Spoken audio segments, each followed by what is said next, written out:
सजनों, दो चीजें होती हैं विद्यार्थी जीवन के अंदर, बहुत ही महत्व है। एक तो दिशा, एक दशा। जिस व्यक्ति की दिशा गलत हो जाती है सजनों, आगे चल के उसकी दशा खराब हो जाती है।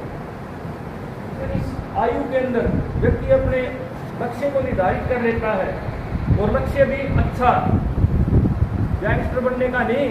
जिस प्रकार से कुछ दिन पहले एक हत्या हुई थी सिद्धू मूसेवाला की, बच्चों को प्रेरित किया जा रहा है पिस्टल कट्टे। एक तो वो लक्ष्य, वो नहीं, अच्छा लक्ष्य देश के लिए। प्रधानमंत्री जी कहते हैं हमारा मरने का समय नहीं, आज जीने का समय है। ये आपकी जो अवस्था है, ये जीवन के लक्ष्य को प्राप्त करने की और आगे बढ़ने की है। इसलिए सजनों, अपना लक्ष्य निर्धारण करके अपनी दिशा निश्चित कीजिए, क्योंकि सजनों हमारी दिशा और दशा दोनों एक दूसरे की पूरक है। धर्म, संप्रदाय, मजहब और मत, चारों चीजें अलग हैं। हम लोग धर्म के नाम पर अनेक प्रकार के अंधविश्वासों और कुरीतियों में उलझे हुए हैं। आप चार चीजों को समझ लेंगे तो शायद जीवन में कभी भी धर्म के नाम से, काफी लोगों को आपने देखा होगा लुटते हुए, कोई पुच्छा के नाम पर, कोई धागे के नाम पर, कोई गंडे तावीज के नाम पर। बच्चों, छोटे छोटे लोग, उन लोगों को प्राप्त करने के लिए हम लोग अपनी कुत्सित मानसिकता जो है उसको आगे बढ़ने देते हैं, और जो लोग छोटा सा हमारा स्वार्थ साधता है उसके कारण हम बड़े गहरे ग्रस्त में चले जाते हैं। आज सबसे ज्वलंत मुद्दा है कि धर्म के नाम पर लड़ाइयाँ हो रही हैं। सजनों, धर्म क्या है? धर्म किसी भी पूजा पद्धति या किसी भी विश्वास का नाम नहीं है, क्योंकि विश्वास अगर अपनी अत्यंत सीमा को पार कर जाता है तो वही अंधविश्वास बन जाता है। धर्म शब्द की उत्पत्ति धारण करने से हुई है, अर्थात जो धारण करने योग्य है। स्वामी विवेकानंद जी कहते थे कि इस भारतवर्ष का प्रत्येक व्यक्ति हिंदू है, कारण कि हमारी पहचान इस क्षेत्र से है, और इस क्षेत्र के अंदर पूजा पद्धतियां सबकी भिन्न भिन्न हो सकती हैं। आप लोग जानते हो कि हमारे यशस्वी पीठाधीश्वर योगी आदित्यनाथ जी को, जो आज उत्तर प्रदेश में मुख्यमंत्री के रूप में, वो हमेशा कहते हैं कि हमारी पहचान अलग अलग हो सकती है, पूजा पद्धतियाँ अलग अलग हो सकती हैं, लेकिन हमारा धर्म सनातन है। धर्म का अर्थ किसी विशेष पूजा पद्धति से नहीं है। अब आप मुझसे पूछा किसी ने कि धर्म क्या है, यदि दो शब्दों में बताना हो, जो वैर है वो वैर से शांत नहीं होगा। न ही वैरे वैराणी साम्यति कदाचन है, अवैरे नहीं साम्यति, ऐसे धर्म सनातन है। महात्मा बुद्ध ने कहा कि वैर से वैर नहीं, प्रेम से वैर शांत होता है, ये सिद्धांत ही धर्म है। और इस धर्म के 10 लक्षण हमारे सनातन धर्म के अंदर बताए गए हैं। ज्ञान, वैराग्य, प्रेम, भक्ति, इस प्रकार से दया, करुणा, इसको हम कहते हैं।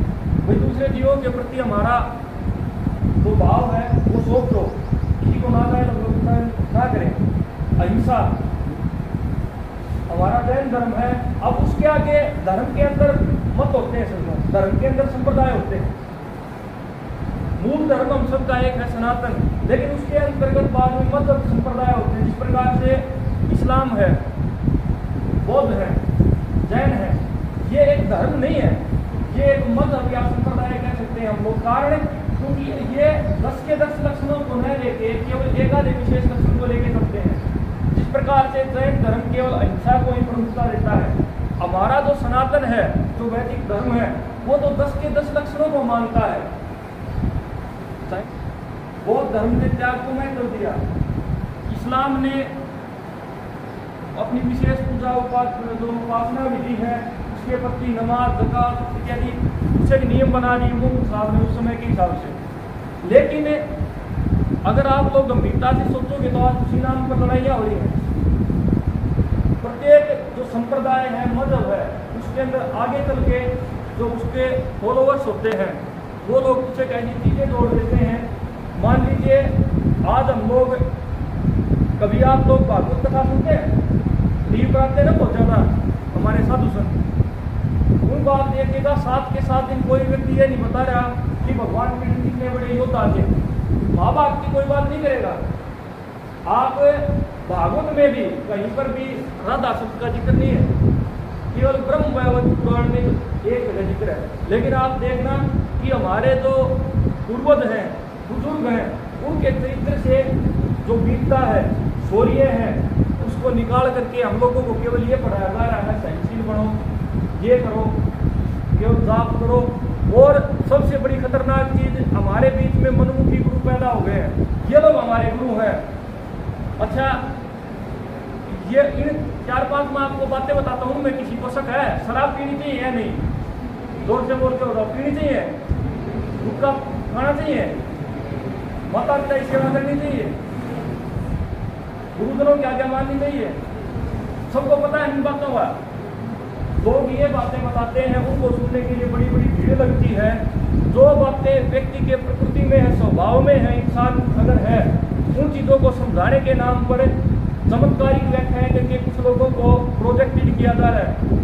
हमारा जो धर्म है उसमें सबसे बड़े नाश का कारण यही है कि हम लोग किसी भी व्यक्ति पर अंधश्रद्धा कर लेते हैं और बाद में वो अंग्रेज बोलते गॉडमैन, भगवान का मैसेंजर ऑफ गॉड। ऐसी कोई चीज नहीं होती सदनों। जो व्यक्ति चमत्कार का या किसी तरह के छलावे का, भी हमारे गांव में नहीं होती है बुढ़ी माताएं, तुझे नाम लिया ही, ठीक है, नाम क्या होता है आप बताओ? 52 अक्षर होते हैं वर्णमाला के, उससे बाहर कोई अक्षर है नहीं है ना। और जो व्यक्ति अगर ग्रंथों का से ग्रंथों का पाठन पठन करता है, आप लोग सभी शिक्षित हो, आज के दिन लाइब्रेरी भी होगी शायद, हम सब के पास धर्म ग्रंथ हैं। क्या हमें किसी की ज्यादा आवश्यकता है? चलो कुछ धर्म ऐसे हैं तो हम लोग नहीं पढ़ सकते, लेकिन क्या जो ये मनमुखी गुरु लोग हम लोगों को समझाते हैं, क्या ये हमें पढ़ना नहीं आता? जो ये बातें आप लोग कई बार पड़ोसन देखते हो, ज्यादातर कहानियां, शिक्षा पर इस प्रकार के उदाहरण वगैरह हम सब पढ़ सकते हैं ना। उनके नाम पर एक लंबी श्रृंखला बनाई जाती है, एक बड़ा बिजनेस खड़ा किया जाता है। आज हमारे समाज को इस चीज की आवश्यकता है कि हम धर्म, पंथ, मजहब और संप्रदाय, इनमें अंतर समझें। धर्म सबका एक होता है। अगर किसी व्यक्ति को प्यास लगी हुई है तो उसको हमें पानी पिलाना है, वो क्या है? धर्म है, क्योंकि धारण करने को भी वही है। उस परिस्थिति में भूख लगी हुई है, खाना खिलाना है, और कोई मांगनी आ गया, उसकी चाह भी नहीं प्यास का, कोई बेचारा रिक्शा वाला आ गया, कोई होता है ना ऐसा, ठीक कर मैं जो गांव का फटा हुआ कंजूस परिवार होता है, वो तो करता है नाम लिया ही, ये नाम ये भाई चीज बढ़िया, बिना नाम कर बढ़िया थी। तो व्यक्ति अगर दूसरे की मदद नहीं कर सकता, दूसरे व्यक्ति के जीवन में अगर सात्विकता नहीं बढ़ सकता, उसकी जो प्रवृत्ति है गलत है, उसको सही में नहीं बदल सकता, तो गुरु नहीं है। आप देखते होंगे गुट बन जाते हैं लोगों के चुगली करने के लिए, और वो है लोग आगे जाके सत्संगी कहते हैं अपने आप को। सदनों सत्संग वो है जो आपके अध्यापक आपको बताते हैं असली कारण कि वो आपकी जिंदगी में आगे चल के आप लोगों के काम आएगा। पहले सीधे हो गए, बैठो भाई, सीधे हो गए क्या? सीधे हो। बहुत अच्छी बात है, आपके जीवन में बहुत काम आएगी। क्या बताया जाता है क्लासरूम में? बैकबोन तो अगर अभी एक कमर अगर झुकी ना, कुछ नहीं कर पाओगे। कमर कभी भी झुकानी चाहिए, इससे आपकी मेमोरी पर भी फर्क पड़ता है। जो स्पाइनल कॉर्ड है, आगे कई बच्चे मेरे पास आते हैं अभी दवाई लेने के लिए, बिल्कुल कमर में दर्द है। ये कारण क्या होता है कि शुरू से आदत है, बिस्तर पर भी लेटे हो तो ऐसे करके, खाना खा रहे हो तो भी ऐसे नहीं, भोजन करते वक्त, ध्यान करते वक्त या पढ़ते वक्त चेतना स्थिर रखनी चाहिए। और ज़्यादा से ज़्यादा कोशिश करें प्रणव का उच्चारण करें। यदि आलस्य आ रहा है तो मन ही मन में ओम शब्द का, प्रणव का उच्चारण करें, उससे हमें चेतना मिलती है। घर पर भी अगर सुबह फ्री होते हो तो फ्री टाइम में पढ़ने से पहले एकाग्रता के लिए 5 से 7 बार लगातार ओम का उच्चारण किया जाता है। करना था ओम का उच्चारण? करते हो? ओम बोलना नहीं होता, करके दिखाओ एक बार। पूरी सांस लो अंदर, सांस लीजिएगा सभी, अंदर गई। पूरा श्वास भरो।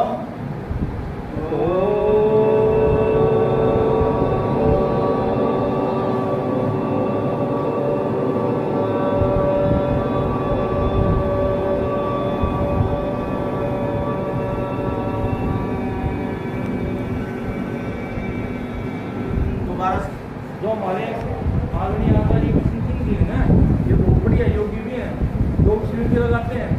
आप लोगों में जितने लोगों को पता है, कब सर आपको सिखाएंगे, क्योंकि काफी लोग मुझे नहीं, आपको ये वजह इंसान है।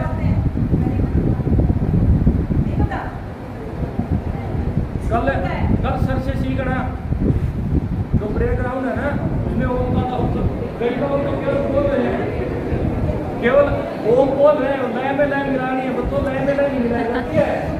कई लोग सांस को 4 बार ले रहे हैं, ये लड़का है तो ले रहे हैं ओ ऐसे चेतना नहीं आएगी, कुछ ऐसे नींद आएगी, ऐसे करने से नींद आती है, चेतना नहीं आती है।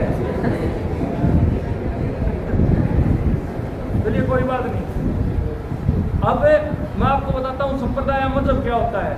जो देश काल स्थान और परिस्थिति के अनुसार कुछ नियम बनाए जाते हैं वो मतलब है। जिस प्रकार से इस्लाम को ले लें, क्रिश्चियनिटी को ले लें, ये धर्म ना होकर के मजहब है। मजहब किस प्रकार से, क्योंकि जिस प्रकार से अब हमारे यहाँ अनाज होता है, हमारे यहाँ अन्न प्रचुर मात्रा में होता है, तो क्या हमें मांस खाने की आवश्यकता है? आवश्यकता है? भगवान ने कितनी अच्छी अच्छी चीजें बनाई खाने के लिए, जरूरत है हमें अंडा खाने की? अरे बोलो है ना, तो ये ना सजनों, अंडा खाने से कोलेस्ट्रॉल बढ़ता है, अल्सर की शिकायत होती है आगे चल के। बच्चों अगर इसी उम्र में आप लोग छोड़ के आज के दिन में पिज्जा बना रहे हैं बड़े बड़े, केवल ये बहकाने के लिए लोगों को, सात्विक आहार से बढ़िया कोई आहार नहीं होता।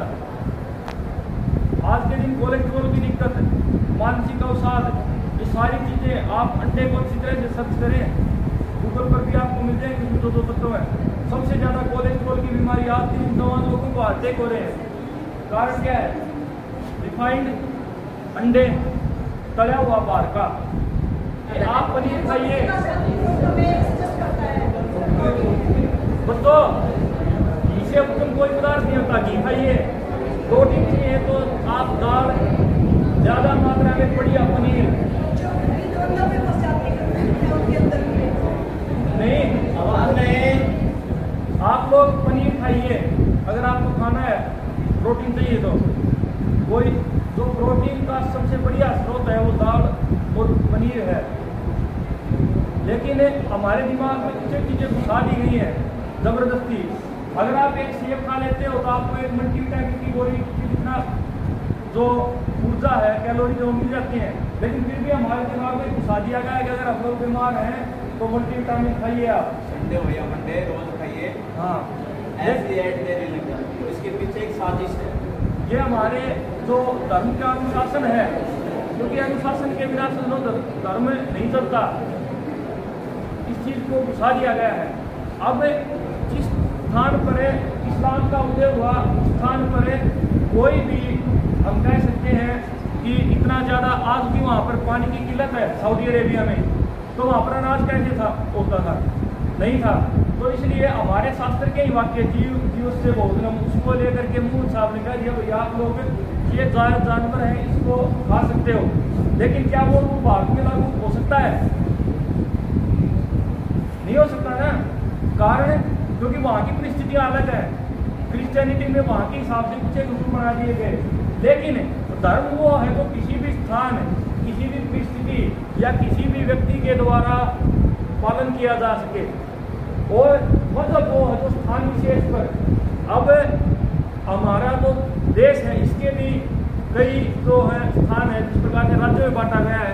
अब राज्यों के अलग अलग कानून है, लेकिन कुछ कानून ऐसे जो पूरे देश में लागू हैं, तो हम लोग संपूर्ण रूप से कानून को कह सकते हैं ना। और चीजें तो केवल क्षेत्र के अनुसार जलवायु के अनुसार, परिस्थिति के अनुसार बनाई गई है। इसलिए बच्चों धर्म और संप्रदाय का अर्थ आप समझें। दूसरी बात मत प्रत्येक धर्म के अंदर कई है। इस प्रकार से क्रिश्चियनिटी है, क्रिश्चियनिटी में आप कैथोलिक कई है। उसी प्रकार जैसे बौद्ध धर्म है, बौद्ध धर्म वैसे तो हमारा ही एक संप्रदाय है हिंदुओं का, लेकिन उसमें भी आप देखें कि हीनयान, महायान, वज्रयान, सहजयान इस प्रकार से आगे बढ़ा। हमारा धर्म कितना विस्तृत है कि आज हम लोग बौद्ध मंदिरों में चले जाते हैं, बौद्ध मठों हैं, जैन मंदिरों में भी चले जाते हैं। हमारे ऊपर कोई फाउंडेशन नहीं है, लेकिन आप देखेंगे वहाँ पर मस्जिदों में भी नहीं जाते। हमारे अंदर सहिष्णुता है, हमारे धर्म के अंदर विराट तत्व है, इसके कारण हम अपने अंदर प्रत्येक चीज को संजो लेते हैं। लेकिन आज ऐसी परिस्थितियां पैदा हो गई हैं कि धार्मिक उन्माद पैदा किया जा रहा है, पैदा की जा रही है। अनुशासन किसी भी संस्था के लिए जरूरी है। हम जिस वक्त इस विद्यालय के अंदर थे तो हम लोग पानी पीने जाते थे तो भी लाइन बना के जाते थे, 2 से ज़्यादा नहीं जाते थे। उस समय नियम निर्धारित किए गए थे विद्यालय के द्वारा, और हमारा आज ये विद्यालय है, ये शुरू से अनुशासन के लिए बहुत ज़्यादा जाना जाता था। इसलिए सबसे पहले अनुशासन है, आप लोग आंखें बंद कर ले, कान बंद कर ले, नहीं सुनना है तो कम से कम शोर ना करें। 2-3 बातें मैं आप लोगों को और कहना चाहता हूँ, कहूँ या नहीं ये बताओ पहले तो समझ में आ रही मेरी बात। धर्म के नाम पर दुकानदारियाँ बनी हुई है।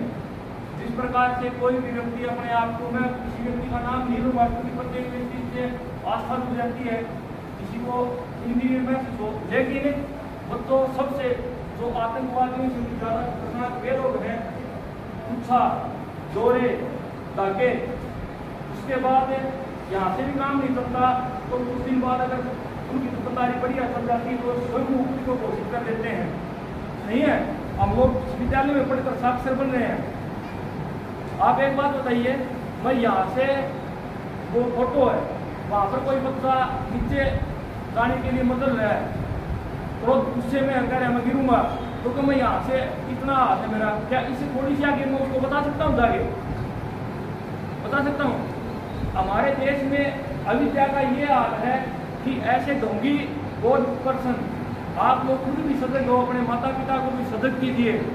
ऐसे पाखंडी तत्व जन्म ले रहे हैं जो अनपढ़ और भोली जनता को इस प्रकार से बेवकूफ बना रहे कि 11,000 वोट की लाइन थी और एक बच्चा उसको चिप गया। 11,000 वाली लाइन आपने देखी होगी, कोई पास भी जाता है या उसको छेड़ दिया, कोई बच्चा उसको छेड़ गया। एक बच्चे ने उसको छेड़ा तो बाबा जी प्रकट हुए, ट्यूब लाइट की रोशनी हुई। किताब में लिखा हुआ है, ये वीडियो है मेरी, आप देख लीजिएगा। सनातन योग दर्शन चैनल है मेरा, उस पर आप देख लीजिएगा, पूरी किताब लिखा रखी है। उसमें दावा क्या हुआ है श्रीमान जी की बाबा रामपाल प्रकट हुए और उसको बचाया, हॉस्पिटल में गया तब तक वो बाबा उसके साथ था।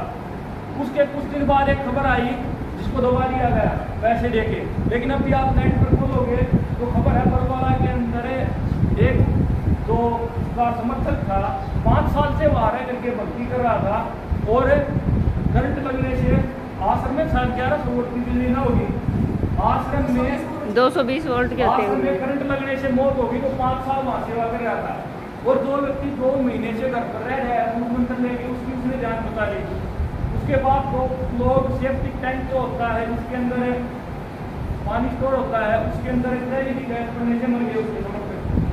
उसी अखबार में वो खबर है। हम लोग सदनों धार्मिक किताबें पढ़ते हैं लेकिन अखबार भी देखना जरूरी है।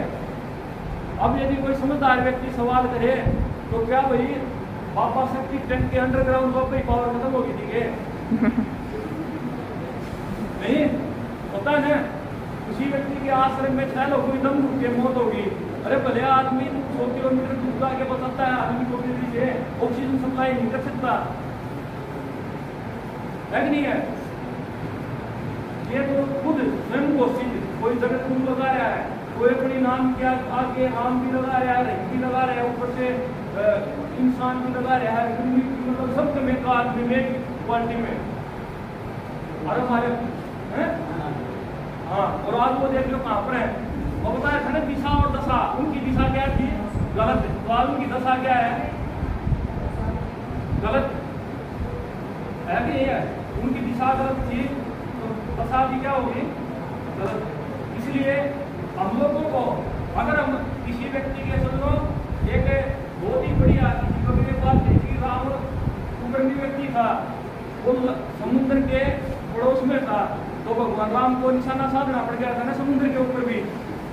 समुद्र तो बेचारा ठीक है, लेकिन समुद्र से भी तो दुश्मनी होगी थी ना भगवान राम की। इसको सुनाता हूँ मैं, कारण क्या कि कुसंग व्यक्ति जो कुसंग में रहता है, दुराचारी है, दुष्ट है, उस व्यक्ति के साथ पड़ा कोई व्यक्ति खुद को ढूंढता ही है। इन लोगों के नाम पर कई लोगों को मरवाया जा रहा है। ये होते हैं सजनों झूठी दुकानदारी, जो नहीं कोई धर्म है, नहीं कोई मजहब है, केवल और केवल मनमुखी भेड़चाल। सत्य सनातन हमारा वैदिक धर्म है, ऋषियों की परंपरा है। अगर आप लोग सुबह उठ करके शाम को संध्या गायत्री मंत्र का जाप करते हैं, जैसे उनमें भाग लेते हैं, सबसे ज्यादा बढ़िया अगर आप प्राणायाम करते हैं, वास्तविक धर्म ये है, उससे कम से कम आपका खुद का शरीर स्वस्थ होगा। और सबसे पहला धर्म का साधन क्या है सदनों? हमारा शरीर है कि नहीं है? अगर कोई व्यक्ति बीमार हो जाए तो क्या वो धर्म के बारे में सोच सकता है? बीमार हो तो भगवान अच्छा लगेगा क्या? अरे बताओ, तेज बोल के बता दो एक बात तो, बीमार व्यक्ति को भगवान चाहिएगा? क्या चाहिएगा? दवाई। भूखा व्यक्ति है, आप लोग धर्म के चक्कर में पड़ोगे इस एज के अंदर है, तो सच्चा धर्म है, उसको मानिए आपका धर्म है पढ़ना। अगर इससे इस तरह आप लोग गए तो भूखे मरोगे आगे। तो भूखे व्यक्ति को धर्म चाहिए या रोटी? रोटी चाहिए ना? क्या धर्म किसी को रोटी नहीं देगा? नहीं दे सकता ना? तो अपने यथार्थ धर्म को समझिए। मेरी धर्म में रुचि थी, लेकिन मैं आप लोगों की तरह था, मैं पढ़ता था, लेकिन कभी भी कहीं नहीं जाता था। अपने माता पिता को भी शिक्षित बनाइए, उनको भी समझाइए कि ऐसे की विधि होंगी। गॉडमैन जो अपने आप को स्वयं संत घोषित करते हैं, ऐसे लोगों के चक्कर में ना पड़े। धर्म का मतलब केवल अपने धर्म का आचरण करना होता है। लेकिन आप लोगों की बेबंदी आदत है। आज हमारे समाज में एक और गंदी चीज प्रचलित हो चुकी है कि भाई माता पिता को तो गालियां देते हैं बच्चे। मैंने देखा है, ये फोन ऐसी चीज है जो आज हमारा नाश करने वाली है। कितने बच्चे हैं फोन पर कितना समय बिताते हो आप लोग? मतलब टाइम मिलता है तो सभी फोन के को पसंद करते हैं, और हम लोग क्या स्क्रॉल करते हैं। एक बार तो मैं भजन चला रहा, मेरी खुद का अनुभव है, और भजन के बीच में इतनी गंदी ऐड आ गई, पूछो मत। सजनों, आज जो विदेशी ताकतें हैं उनके द्वारा हमारे देश के अंदर ऐसे ऐसे मुद्दे बनाए जाए जो हमारे देश में थे ही नहीं। समलैंगिकता का मुद्दा, कोई और धर्म का, ये तो अफगानिस्तान में पाकिस्तान में बम फूटते थे और हमारे देश में फूट रहे हैं धर्म के नाम पर, दंगे हो रहे हैं। ये सारे के सारे मुद्दे पश्चिम के कारण कि हमारे आध्यात्मिक सुख को, माता पिता की सेवा, शुश्रूषा, विद्या प्राप्ति, इसको सुख माना जाता था। जो शारीरिक सुख है इसको हम लोगों ने महत्व नहीं दिया कभी भी, लेकिन आज हम लोग शारीरिक विषय वासना सुख को महत्व दे रहे हैं ज्यादा। इसीलिए पश्चिमी देश हम लोगों की संस्कृति को खराब करना चाहते हैं। और ज्यादातर बच्चे शायद अच्छी चीजों को मिलती बहुत कम है फोन के ऊपर। समझो ये आपके भविष्य को खराब करने में सबसे अहम योगदान होगा किस चीज का, तो इसी चीज का होगा। समय सीमा निर्धारित कीजिए सोशल मीडिया की। सोशल मीडिया से लाभ कम है, हानियां ज्यादा है, क्योंकि इसके द्वारा अच्छी बातों का प्रसारण कम होता है और भड़काऊ। आज जितने भी दंगे हो रहे हैं, सरकार सबसे पहले क्या करती है आप बताइए? अगर कहीं पर दंगा हो जाता है तो सरकार का पहला कदम क्या होता है सुनो? नेट बंद करती है। क्या करती है सरकार? इंटरनेट बंद करती है ना। क्यों? है कि नहीं है? सरकार बहुत समझदार है हमारी, सबसे पहले इंटरनेट बंद करती है। उससे कारण क्या है कि उसके बिना जनजीवन चलता है। 10 साल पहले नेट नहीं था तो चलता था जनजीवन, बच्चे पढ़ते थे। आज के दिन नेट का यूज पढ़ाई में तो बहुत कम बच्चे कर रहे हैं और क्रियाकलापों में बहुत ज्यादा कर रहे हैं। बच्चों, एक साधु होने के नाते मैं सबसे पहले आपको ये कहता हूँ, जो काम की चीज हो, पढ़ाई का कंटेंट हो, उसके अलावा आप फोन पर ज्यादा समय न दें। जो मूर्ख व्यक्ति है वही अपना ज़्यादा समय सोशल मीडिया पर गवाता है, सबसे पहले ये। और कितने लोग मानते हैं हमें बीमारियां होती हैं, उसका कारण क्या होता है? कितने बच्चों को पता है? क्या बीमारी शरीर से जुड़ी होती है सारी? बताइए आप लोग। समझो हम लोग देखते हैं वो भी हमारा आहार है, जो स्पर्श करते हैं वो भी आहार है, सूंघते हैं वो भी आहार है, पांचों ज्ञान इंद्रियों से खाते हैं वो भी आहार है। लेकिन केवल खाना मात्र आहार नहीं है। हम लोग क्या देख रहे हैं? अगर हम लोग स्वामी विवेकानंद की फोटो को देखेंगे तो हमारे अंदर अच्छे सतोगुणी विचार पैदा होंगे, और अगर मल्लिका शेरावत की देखेंगे तो गलत विचार पैदा होंगे।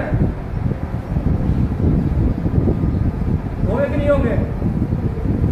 ये रियल फैक्ट्स है, सच्चाई है ये। आज का दौर ऐसा है बच्चों, आप लोगों को सुनना पड़ेगा, समझना पड़ेगा प्रत्येक विषय को। हम जिन चीज़ों को छोटी छोटी समझते हैं उनसे हमारे जीवन की दिशा निर्धारित होती है। मैंने देखा है, मेरे साथ कई बच्चे पढ़ते थे, कुछ एक बच्चे कामयाब हो रहे और 2 ज़्यादातर बच्चे हम लोग उनसे उनको पिछड़ा कर समझते थे। मैं समझता था, मेरे पास फोन नहीं था, मैं तो सरल का फोन मांग गया था, बात नहीं थी। मैं सोचता था भाई हम तो बहुत पिछड़े गए बच्चे, यूट्यूब नेट को काफ़ी समय से पता था मेरे को। मैं कैट की कोचिंग लेने के लिए गया था IIM की, हालांकि मैंने किया नहीं, वो टेस्ट क्लियर हो गया था, मैंने कान पढ़वा लिए। लेकिन IIM की कोचिंग के अंदर मेरे को पता चला था किस प्रकार से नेट होता है, किस प्रकार से फेसबुक होती है, ये ग्रुप पढ़ते हैं व्हाट्सएप पर। मेरे को तब तक पता नहीं था, मैं नोट्स भी निकलवा के लाता था तो मैं सोचता था मेरे ये डॉक्यूमेंट कैसे याद आ रहे हैं सर। और 2 बच्चे वो यूज़ करते थे नेट, जिनके पास जो PDF हमारे पास तो बहुत बाद में आती थी, उन बच्चों को पासिंग मार्क्स से कुछ थोड़े बहुत ज़्यादा अंक मिल जाते, नहीं कुछ तो री भी आती थी। समझ लो मैंने 2 बार लगातार कॉलेज और यूनिवर्सिटी को टॉप किया। कारण यही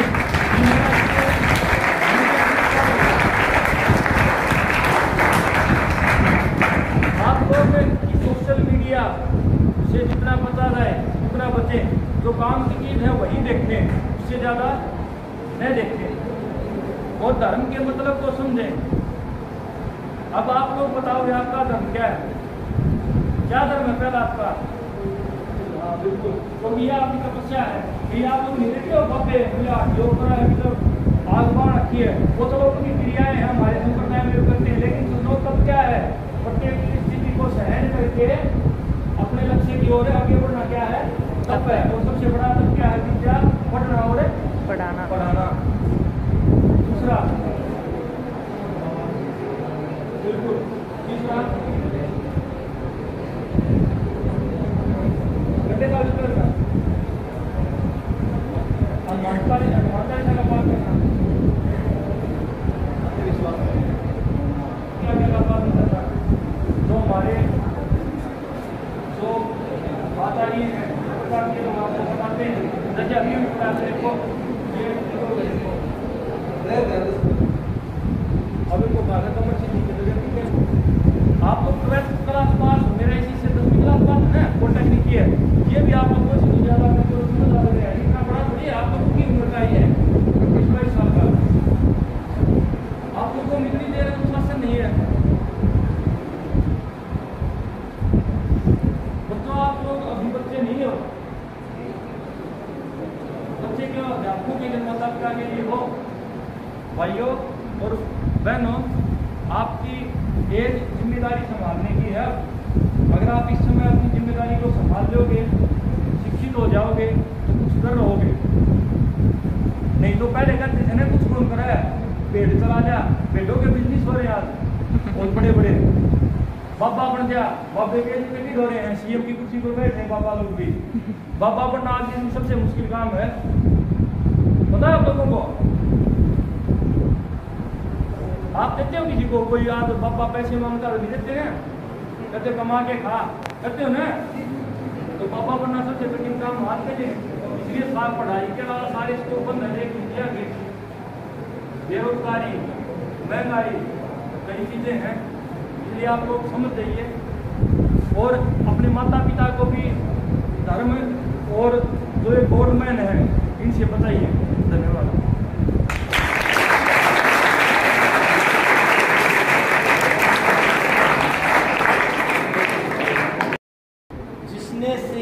जग हित जीना, जिसने सीखा जग हित जीना, वह मनुष्य नहीं अवतार है।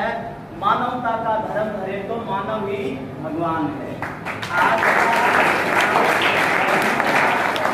और सबसे पहले जब इस दुनिया का कुछ कैसे चलाया जाता है, वो पुस्तिका लिखी, जिस प्रकार से हम कंप्यूटर खरीदते हैं या और कोई चीज बुकलेट खरीदते हैं, कुछ भी उसकी बुकलेट साथ में आती है कि कैसे ऑपरेट इसको करना है। तो ठीक इसी प्रकार से आज से हजारों वर्ष पहले साइंस ये कहता है महाराज जी कि लगभग 2 अरब पहले सृष्टि बनी, और हमारे जो पहली जो बुकलेट है जिसको हम वेद के नाम से मानते हैं, जानते हैं, वो किसी मनुष्य के द्वारा रचित नहीं है, वह ऐप और सीए है। मतलब वो विधाता के विचार हैं। वो किस लिए है कि सृष्टि को चलाने के लिए। माना जाता है कि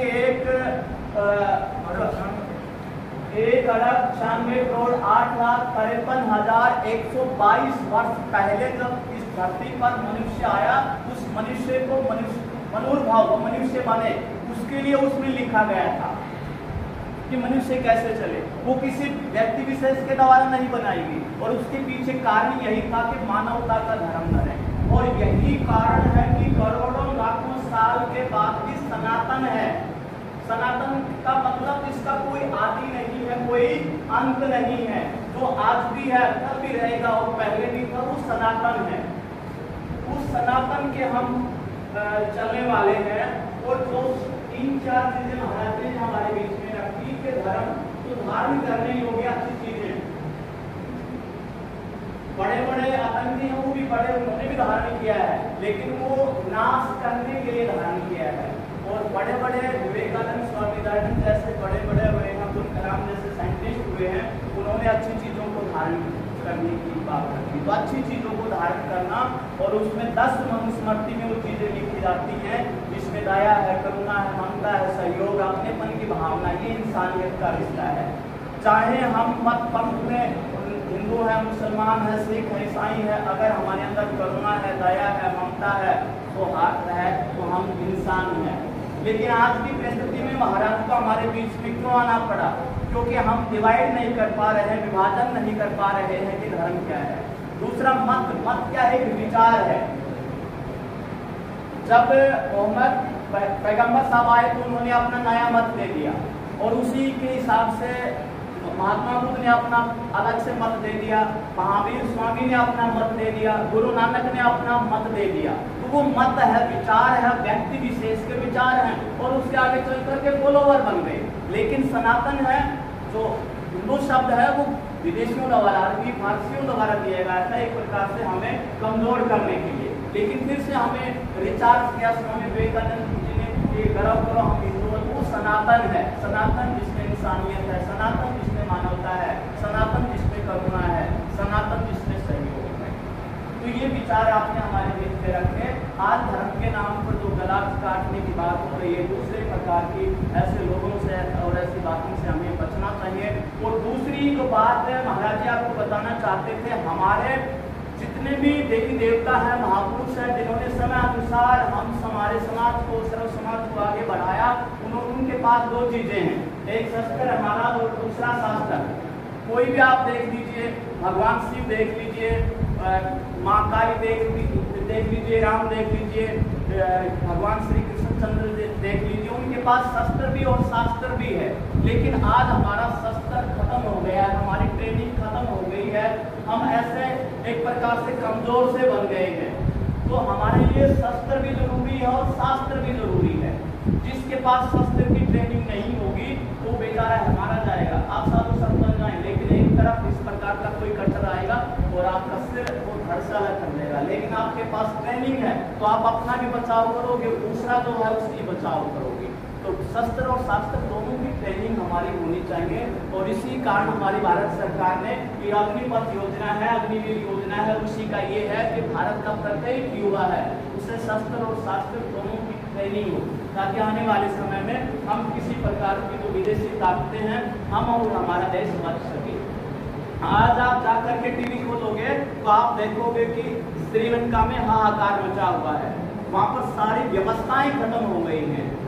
तो ये आसपास में जो हो रहा है, मेरे देश के ऊपर मैं हूँ, मेरा देश का युवा भटक न जाए, उसके अंदर वास्तविक मानवता के संस्कार आए। और आज गुरु पूर्णिमा का विशेष अवसर है। जोरदार तालियों से महाराज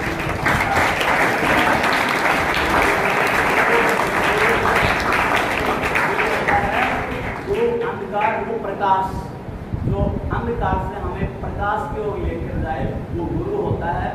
तो ऐसे अपने विद्यालय में, और मैं बताऊंगा राहुल जी के बचपन का नाम था, इतनी चर्चाएं करते थे, स्कूल के बाद में घर आते थे 2-2 घंटे 3-3 घंटे, फोन कम होते थे, 11-12 के आसपास, लेकिन चर्चा जब भी मिलते तो ये बात इतनी चर्चाएं करते थे। यूनिवर्सिटी में जाने के बाद फोन आया था, फोन से भी अलग अलग गुरुओं से उनका नंबर दो, उनसे बात करो। और आज ये है कि इतनी बड़ी पढ़ाई करने के बाद भी आपके बीच में है एक ही जिज्ञासा, एक ही भावना कि मेरे देश का युवा भटक न जाए। पूरे अलग अलग, कोई कभी नास्तिक बनाया जा रहा है, कोई कुछ बनाया जा रहा है, लेकिन जो सनातन की संस्कृति है उसमें एक इंसान बनाया जा रहा है, और एक इंसान जो कि आपसे ताकत के साथ लेवरेज हो, जिसके अंदर एक पॉजिटिव एनर्जी हो, ऐसे इंसान बनाने की मुहिम में आप हमारे बीच में आए। उन्हें जोरदार तालियों से आपका